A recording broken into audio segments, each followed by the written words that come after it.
çalışıyor.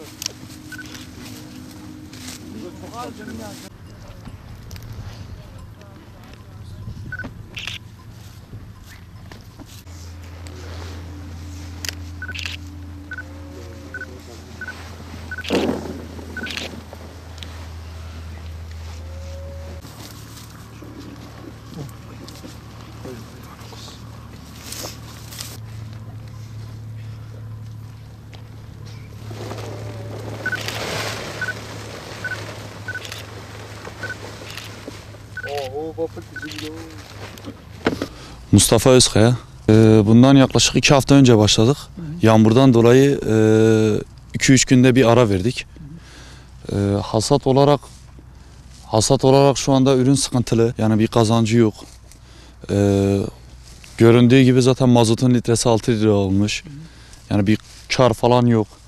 Yani yağ olarak, teneke olarak yani zeytinleri bunlar yağ içindir. Bunları toplayıp yağa çeviriyoruz. Yağ olarak tenekesini 350 falan veriyoruz. Kar olarak derseniz bir karı yok. Dediğim gibi zaten mazotun litresi 6 lira olduktan sonra da hem işçilerin parasını zar zor çıkarıyor. Uğraşı da bir caba oluyor. Hem fiyatı ucuz hem masrafı çok. Yani masraf olarak da çok, sürmesidir, sulamasıdır, suyu Hilvan'dan getirmesidir. Yani bir 5-6 kilometre uzaktan getiriyoruz. Tankerlerle getiriyoruz. Her bir tankere 7 tonluk bir tankeri 20 ağaçtan falan boşaltıyor. Yani bir 20 ağaç tek dolduruyor. Yani bir 10 senedir falan yapıyoruz. Yok, fazla yok.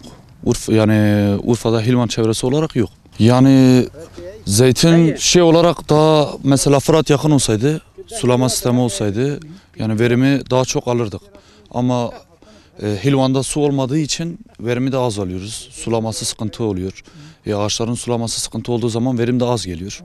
Ondan dolayı epeyce bir sıkıntı oluyor. Evet, çok gerekiyor yani, fayda da ediyor. Şu anda ben bu ağaçları yani tankerle sulamasam bir verim alamam.